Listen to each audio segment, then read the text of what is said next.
Digital की दुनिया में गौतम टेक्नोलॉजी की तरफ से आपका स्वागत है। दोस्तों, जैसे कि मैं बता दूं आपको, अपने वीडियो के माध्यम से आपको तरह तरह की इन्फॉर्मेशन, तरह तरह की जानकारियां दे रहा हूं। वैसे ही मैं आज आपको इस वीडियो के माध्यम से मैं कंप्यूटर के टाइप और उसके जनरेशन बताने वाला हूँ। दोस्तों, जैसे कि बता दूँ, जनरेशन यह एक ऐसी चीज़ है जो कि पीढ़ी दर पीढ़ी यह बढ़ती जाती है। दोस्तों, जैसे हम बता दें, अपने मानव जाति में ही ले लें, यह मानव जाति एक पीढ़ी खत्म होती है तब तक दूसरी पीढ़ी तैयार हो जाती है। उसी प्रकार इस कंप्यूटर के भी एक जनरेशन है। इस जनरेशन को भी आगे बढ़ाते हुए इसको भी अभी तक पांच टाइप के जनरेशन हो गए। पांच प्रकार के या 5 पीढ़ी तक यह बढ़ गई है। और इसके जो टाइप हैं, इसके भी कंप्यूटर के टाइप, इस टाइप को 6 भागों में 6 प्रकार में बांटा गया है। जैसे दोस्तों, इसके अलग अलग प्रकार देखते हैं। जैसे पहला है मिनी माइक्रो कंप्यूटर, और दूसरा है मिनी कंप्यूटर, और तीसरा है सुपरलेटिव कंप्यूटर, और चौथा है पर्सनल कंप्यूटर, और पांचवा है लैपटॉप, और छठवां है टैबलेट। दोस्तों, जैसे कि मैं बता दूं, यह माइक्रो कंप्यूटर यह भी एक छोटा, बहुत प्लेस कम लेता है, और इसे यह बहुत ही पावरफुल होता है। इसे ज़्यादा एनर्जी की जरूरत नहीं पड़ती है, और यह ज़्यादा वर्क करता है। इसी प्रकार दोस्तों, मिनी कंप्यूटर भी यह एक छोटा होता है। छोटा पीसी यानी कम प्लेस में इसको भी एडजस्ट कर लेते हैं। इसके जरिए भी हम ऑनलाइन वर्क या कहीं पे भी इसको इधर से उधर लेके जा सकते हैं, या यूज कर सकते हैं। तो दोस्तों, जैसे मैं micro computer, mini computer, superlative computer भी सेम वैसा ही रहता है। और पर्सनल कंप्यूटर यानी दोस्तों, पर्सनल कंप्यूटर डेस्कटॉप को बोलते हैं। पर्सनल कंप्यूटर को भी हम एक जगह पे यूज करते हैं। उसे भी हम एक जगह से दूसरे जगह पर ले जाके यूज कर सकते हैं। वह पर्सनल कंप्यूटर दोस्तों इस समय प्रेजेंट टाइम में सबसे ज्यादा अधिक यूज करते हैं। उसके जरिए हम अनेकों सारे काम करते हैं, और उसके जरिए ऑनलाइन वर्क, एजुकेशन और इलेक्ट्रिकल इंडस्ट्रियल एरिया में कितनी सारे उसके द्वारा हम वर्क करते हैं।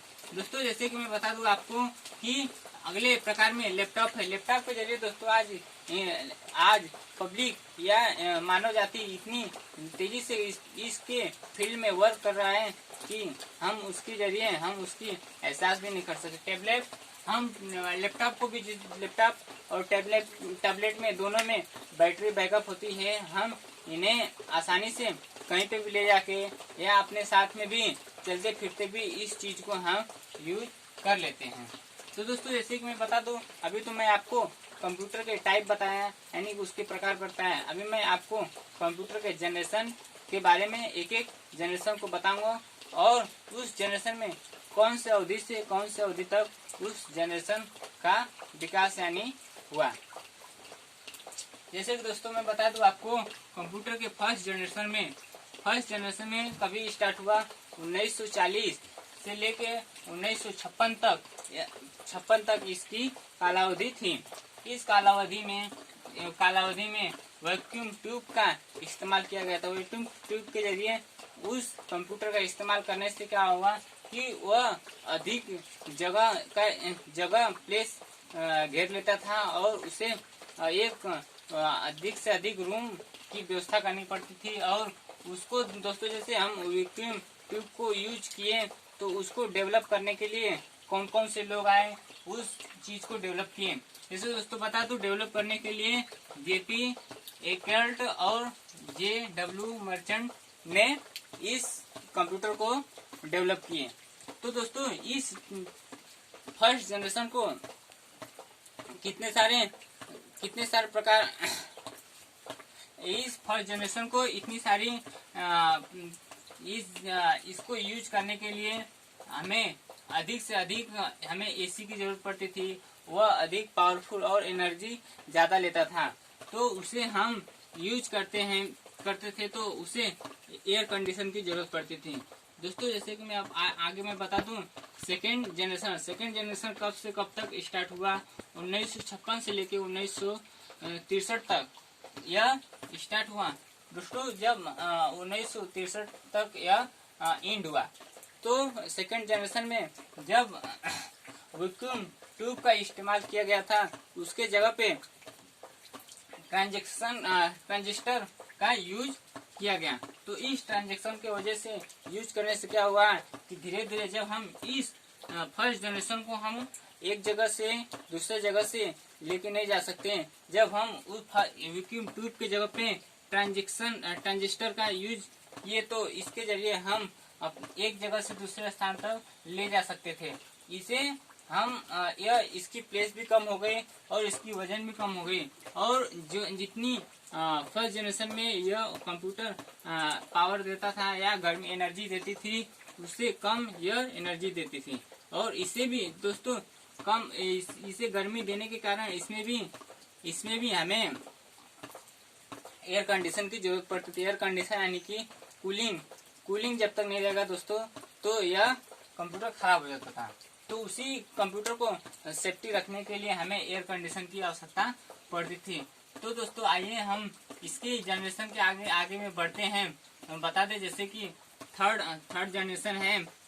थर्ड जनरेशन में 1964 से लेके 1971 तक यह जनरेशन की अवधि थी।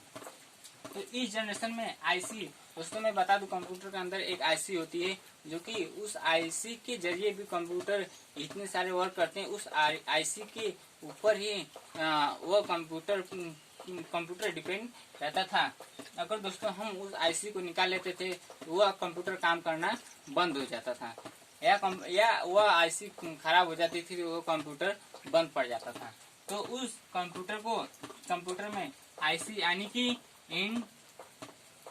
इंटीग्रेटेड सर्किट लगाया जाता था, और उसमें ट्रांजिस्टर और रेजिस्टेंस इन सब जैसे इलेक्ट्रिक चीजों का अधिक से अधिक इस्तेमाल उस कंप्यूटर में यानी कि थर्ड जनरेशन में यूज किया गया था। अभी दोस्तों मैं चलता हूँ आगे।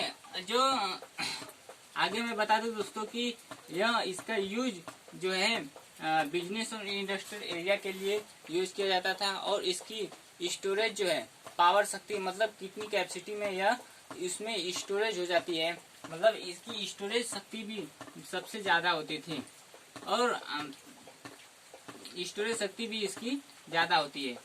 इसमें अभी मैं बता दूं आपको फोर्थ जनरेशन में 1971 से लेकर 1980 तक इसका कालावधि था। इस कालावधि में दोस्तों इसका उपयोग माइक्रो प्रोसेसर के लिए यूज किया जाता था, यानी कि इस्तेमाल किया जाता था। इसको अर्थमेटिक और लॉजिकल के द्वारा ये इस्तेमाल किया जाता था। इसके द्वारा इसे दोस्तों एक यूएस के हेड हाफ वैज्ञानिक ने इसकी खोज की, और इसको इंटेल कॉर्पोरेशन कंपनी के द्वारा इंटेल मॉडल नंबर 4004 इस नाम के एक माइक्रो प्रोसेस बनाया, जिससे कि यह बनाने से उनका कंप्यूटर जो है एकदम इजी तरीके से बना, और इसे यूज करने से काफी सारे इसमें नई नई चीजें देखने के लिए मिली। और यह एक छोटा चिप के जैसा होता था, और इसे हम आसानी से यूज कर लेते थे। दोस्तों इसके जरिए हम क्या करते हैं कि इस माइक्रो प्रोसेसर होने के कारण हम उसमें आसानी से नेट यूज करते थे, फास्ट वर्किंग चलता था, और यह ज्यादा गर्म भी नहीं होता था, और इसमें एसी की या एयर कंडीशन की जरूरत नहीं पड़ती थी। तो जैसे मैं बता दूं दोस्तों कि एसी और कंप्यूटर की जरूरत नहीं पड़ती थी, और इसमें क्या होता था, यह इसकी लैंग्वेज जो होती थी सी और C++ में यूज होता था। और जो फोर्थ जनरेशन है यह पर्सनल कंप्यूटर यानी डेस्कटॉप कंप्यूटर के जरिए हम इसका यूज करते थे। अभी दोस्तों मैं कंप्यूटर का 5वां जनरेशन बता दूं दोस्तों। जैसे 5वें जनरेशन कब से कब तक स्टार्ट हुआ, अभी 1981 से लेके अभी प्रेजेंट टाइम जो अभी तक चल रहा है, अभी तक यह 5th जनरेशन ही चल रहा है। इतनी मतलब फर्स्ट जनरेशन से आते आते 5th जनरेशन तक इतनी अच्छा इसका प्रोग्रेस हुआ कि दोस्तों आज यह इतनी अच्छी काम कर रही है कि आज डिजिटल की दुनिया में इतना अच्छा प्रोग्रेस किया है कि लोग आज डिजिटल पे ही पूरा काम कर रहे हैं, डिजिटल पे ही निर्धारित हो गए हैं। तो दोस्तों जैसे कि मैं बता दूं 5th जनरेशन में ULSI यानी कि अल्ट्रा लार्ज इंडस्ट्रियल, यह एक इसका फुल फॉर्म है।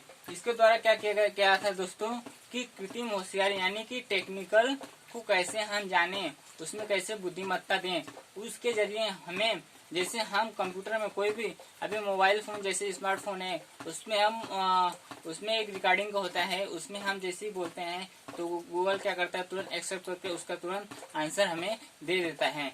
तो उसी चीज को उसमें आउटपुट और इनपुट जब हम बोलते हैं या उसे हम टाइप करके दे देते हैं तो वो क्या होता है उसका आंसर तुरंत हमें पास कर देता है, यानी कि उसका आंसर हमें तुरंत मिल जाता है। तो इन सब सारी चीजें हमें 5th जनरेशन में डेवलप हुआ।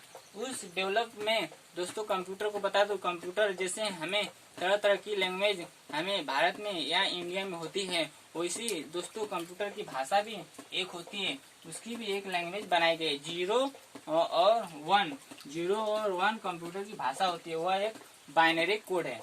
बाइनरी कोड में दोस्तों बता दो उसका भी एक लैंग्वेज है। कौन कौन से सॉफ्टवेयर में उसका लैंग्वेज यूज होता है, जैसे दोस्तों मैं बता दूं C, हैश और जावा, R, ETC, मतलब अनेक सारे चीजों में इसका यूज होता है। इसका यूज होता है। यह 0 और 1 यह एक बाइनरी भाषा है, इसका अधिक से अधिक इन सब चीजों में यूज होता है। दोस्तों जैसे मैं बता दूं आपको बताएं कि 5th जनरेशन में गूगल में हम कुछ भी टाइप करते हैं या बोलते हैं तो उस जनरेशन के जरिए हमें तुरंत रिस्पांस मिलता है। तो उसी चीज को गूगल और विंडोज का मतलब कंप्यूटर में भी हम बोलते हैं या उसे टाइप कर देते हैं तो उसका भी रिस्पांस हमें तुरंत मिल जाता है। दोस्तों ये है हम कंप्यूटर के 5th जनरेशन बताया आपको। 5th जनरेशन यानी कि कंप्यूटर के 5 जनरेशन अभी तक इस्तेमाल हुए हैं, यानी 5 जनरेशन रेडी हुए हैं और 6 टाइप के कंप्यूटर हमें अभी तक मालूम है और इसे 6 टाइप के जनरेशन हम अभी तक यूज किए हैं। तो इन सब चीजों के जरिए हम इतने सारे आज डिजिटल के माध्यम में इतने डिजिटल के दुनिया में इतने सारे आगे बढ़ गए लोग कि इसके जरिए कितने सारे वर्क कर रहे हैं। दोस्तों अभी दोस्तों जैसे कि मैं बता दूं जो चीज हम यूज करते हैं उन सब चीजों के जरिए हमें अलग अलग तरीके के यूज, तो हमें अलग अलग तरीके के फायदे भी होते हैं और कुछ उसके जरिए नुकसान भी होते हैं। तो जैसे हम कंप्यूटर भी यूज करते हैं या कोई भी अदर वस्तु हम यूज करते हैं तो उसके जरिए भी हमें कहीं ना कहीं नुकसान होता है। तो उसी नुकसान को हम अगर ध्यान देंगे तो उन सब चीजों से हम बचे रहेंगे और हमें नुकसान भी नहीं होगा। लेकिन दोस्तों जब हम उन सब चीजों के जरिए हम उसको सतर्कता से देखेंगे, उसको बचाएंगे, उससे हम दूर रहेंगे तो हमें उसकी प्रॉब्लम नहीं होगी। जैसे दोस्तों मैं आपको बता दूं कंप्यूटर से फायदे तो दोस्तों जैसे ऑनलाइन वर्क करते हैं, हमें घर बैठे किसी भी प्रकार के काम कर लेते हैं, हमें कहीं जाना नहीं पड़ता है और किसी की भी इंफॉर्मेशन हमें घर बैठे ही कंप्यूटर के जरिए हमें मिल जाता है, अपने स्मार्टफोन के जरिए नेट के द्वारा हमें मिल जाता है। दोस्तों वैसे ही मैं बता दूं कंप्यूटर के द्वारा नुकसान, जैसे नुकसान बता दूं कि इसमें जैसे हमें फायदे हैं वैसे ही हमें इसके द्वारा अनेक प्रकार के नुकसान भी हैं। जैसे दोस्तों उसका जो पावर होता है, जो हमें डिस्प्ले के द्वारा जो उसका पावर दिखता है, उस पावर के जरिए हमें अपने आँखों और फेस पे पड़ता है तो वह पावर इतनी पावरफुल होता है कि हमारे आँखों की रोशनी पे बहुत ज़्यादा इफेक्ट डालता है और इफेक्ट डालने से क्या होता है कि हमें उन आँखों की रोशनी के ऊपर बहुत ज़्यादा प्रभाव पड़ता है। इसके लिए दोस्तों जितना ही हम उसको कम तरीके से, जितना ही हम उसको सतर्कता से यूज करेंगे उतना ही हमें लाभदायक रहेगा। इतनी सी मैं जानकारी देते हुए कंप्यूटर के टाइप और उसके जनरेशन बताते हुए मैं अपनी सबको विराम देता हूँ। धन्यवाद।